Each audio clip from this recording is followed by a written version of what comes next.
What's up, everybody? 2024, Matthew Myers, Ignite Financial.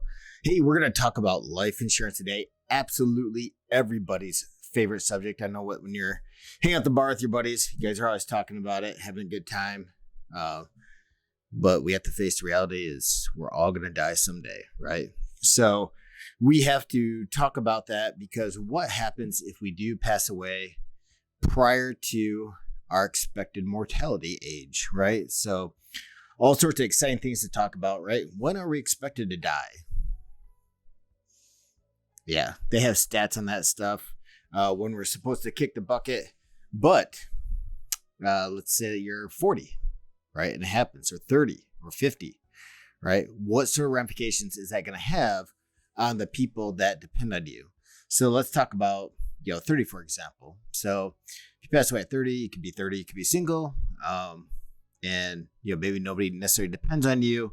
But you might want to leave something to a niece or nephew if something had happened to you. Or maybe you have 3 kids, right? And they're all under the age of 5.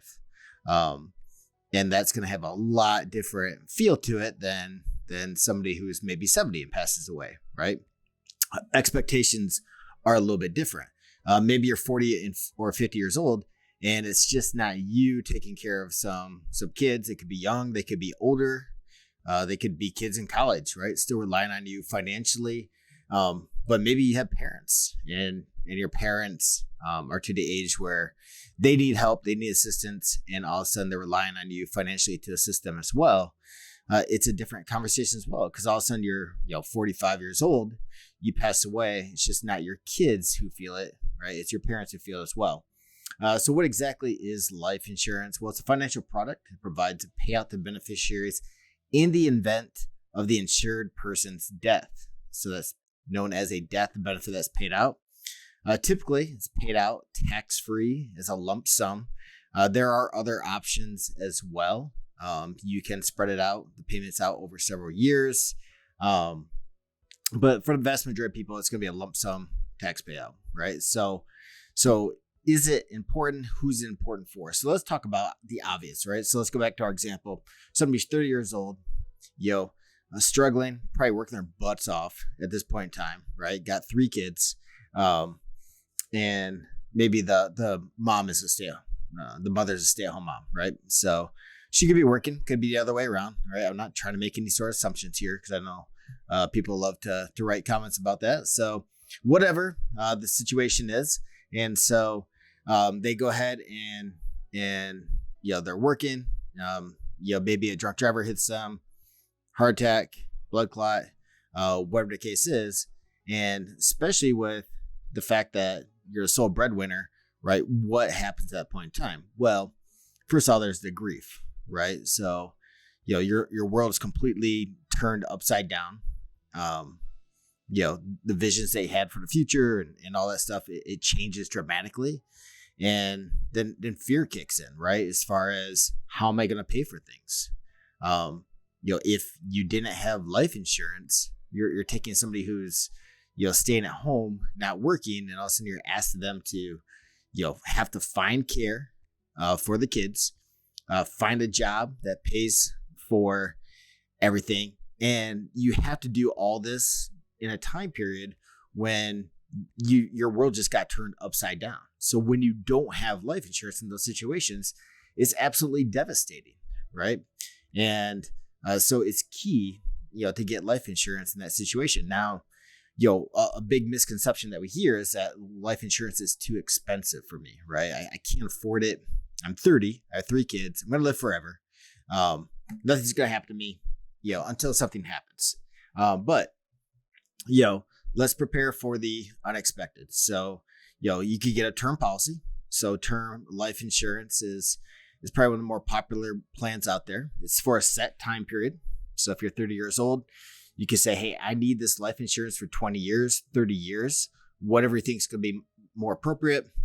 And you're going to pay in an amount. You can do it monthly. You can do it on an annual basis.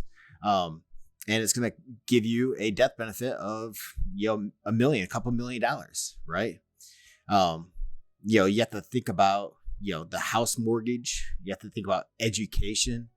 You have to think about replacement of your income, because if you think your spouse is going to, find care and find a new job and everything's just going to continue once you're gone, it doesn't work that way, right? There's a long grieving period, lack of productivity, probably need help at that point in time with childcare, because they're going to take care of themselves as well. So in that situation, it's really inexpensive typically when you're 30 years old, because the chance of you passing, let's take for example a 20-year term, by the time you're 50, it's pretty slim, right? And life insurance companies know that, so they're able to provide you this death benefit at a very, very low cost in those situations. So by making that small investment into something that you wouldn't actually see a benefit of during your lifetime, it's absolutely incredible that people do that. And so it would provide time, and that's all you're doing with that money is you're providing time,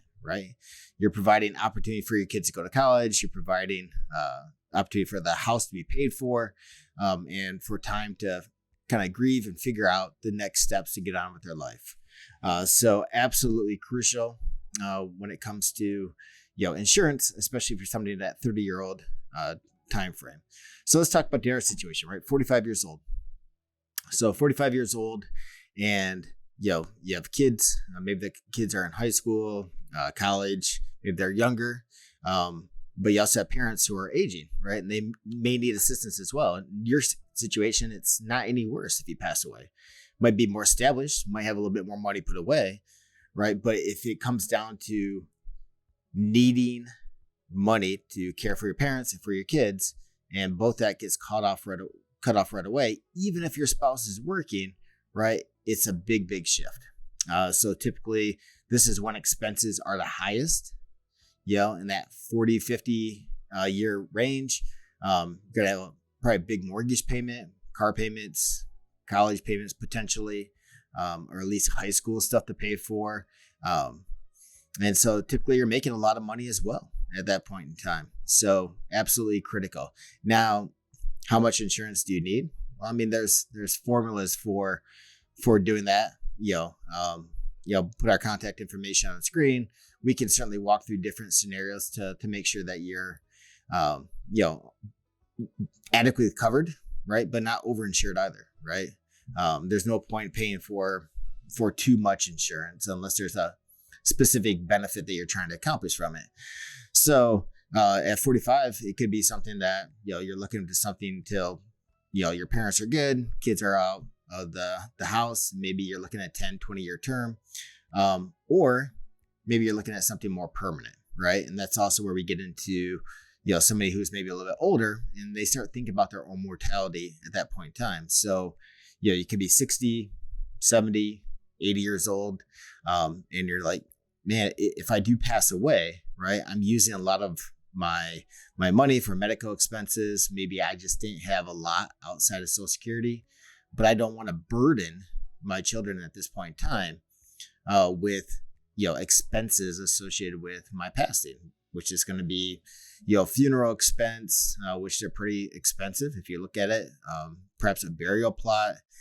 Even if you go through cremation, there's still costs associated with that. Then you have to settle the estate, the time that's required to go through that process. So there's a lot, even when you're older, that you have to think about if things weren't necessarily properly put in place. And even if you had an absolutely perfectly executed estate plan, as far as titling, trust setup, will setup, everything just says where it needs to go. All you have to do is follow and execute it. There's still a time associated with that. If you had a house, right, somebody's cleaning out your house at that point in time, putting it on the market. So there's definitely a cost impact to whoever's taking care of your estate. So when it comes to that, they're probably looking at a more permanent policy. So there's types of policies out there. The term policy is going to be the least expensive type of policy as far as actual cost on an annual basis. But when you look at more permanent policies, depending on what age you get it, the type of policy that it is, it could actually pay for itself. through appreciation of the underlying asset, whether that's an IUL, which is an index universal life, where it's attached to an index, has a floor on it. So there's an investment portion of the account. And there's the insurance portion of the account. You're paying into it either on an annual basis, monthly basis, whatever the case is. Part of it's designed to grow. Part of it's designed to pay for your insurance. As you get older, more of it goes towards insurance, less of it goes towards the investment account, but it allows the opportunity. Same when we talk about variable universal life, which is going to be attached to the stock market. So again, you're going to have two sides to the account. You're going to have the side that pays the life insurance and the side that's invested in the stock market. And so historically, the stock market does well over long periods of time. So if you have a long time period, want to invest in that, there's a good chance that side could grow for you. Add death benefit. It's going to add cash value to it. And again, given enough time, right, it could potentially pay for itself. There's also whole life insurance. So whole life, it's going to be a set amount that you have to pay into it. It's going to be either monthly or on an annual basis. And then you'll typically get dividends from the insurance company itself. And that gets contributed to the cash balance plan. Again, that continues to grow for you. So given enough time, they could pay for themselves. Are they the great investment vehicles? Probably not the greatest investment vehicle, but if you want to have a death benefit that's going to extend beyond your lifetime, right, and beyond just a set period of time, then a permanent policy is going to provide you with that. So when you pass away, hopefully at an old age, right, all of a sudden there's a check being delivered to your children, and maybe it's $1 million split 3 ways or 4 ways, and it's going to allow them the opportunity to take the time to really take care of your estate the way it needs to be taken care of, and it's going to allow them the opportunity to get ahead in their life, and perhaps that's something that you want to at least help them out with, right? $250,000 isn't going to change their life forever, but it can make certain aspects of their life a lot easier. And you can do that through a permanent policy. And it doesn't have to be a large amount, right? So a lot of permanent policies that people are looking to cover funeral costs and other things to help settle their estate. They could get a $50,000 or $100,000 policy. Really, the idea is it's just going to last, right, for their entire lifetime, as long as that policy stays in force and as long as premiums are paid up to date on it. So premiums, of course, are those payments made to the insurance company. So how those are paid just depends on the individual. Like I said, most are monthly or on an annual basis. And we talked about a couple of different things, right? We talked about IULs, VULs, talked about whole life policies. So the difference between an IUL and a VUL is that it has that U in there, which stands for universal, and it allows more flexibility in premium payments and timing of those premium payments. Whole life is going to be different. So once you start making payments into that whole life policy, you have to continue making payments. If you miss a payment, obviously you have the opportunity to get kind of caught up on it. But I mean, the policy could, in essence, go away once that cash value erodes. There's not as much flexibility in the policy as there is with a variable and a universal life. So when we're looking at life insurance, there's a lot of things to consider, and just timing right there, right? Got an ambulance just went by. So when we're thinking about it, we have to talk about the purpose of the life insurance, right? The why. Why are you getting life insurance? It's easy when you're married, you have kids, right? So part of it's going to be that income replacement, especially if you're still working. You have to think about the debt repayments. It's just not mortgage payments, it's car payments, it's student loans, it's credit cards. All that stuff has to be taken into consideration. Funeral expenses, education funding. So what exactly, why are you getting the life insurance, and why don't you have it in place now, right? Again, I think it's so vitally crucial, and it's easy for people to overlook life insurance unless you've been in a situation like I have, right, where you have somebody who's young and passes away, and they were smart enough to get life insurance, And, during somebody's possibly lowest point of their life, their lowest moment, right? When they're down and out and they're confused and are not sure what's going to happen next.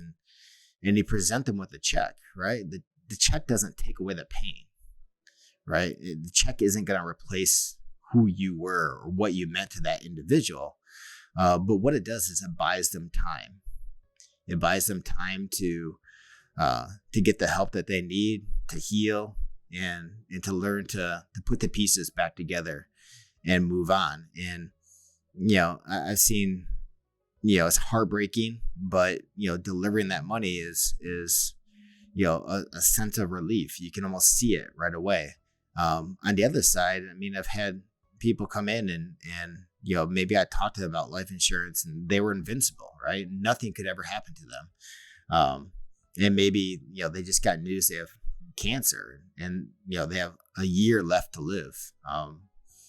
They want to do something for their family. Well, it's too late at that point in time. Or maybe they didn't have life insurance and they passed away and their spouse is looking at you and saying, what do I do? And, you're looking over your notes and, you advise them that, hey, you need life insurance. But they never took action.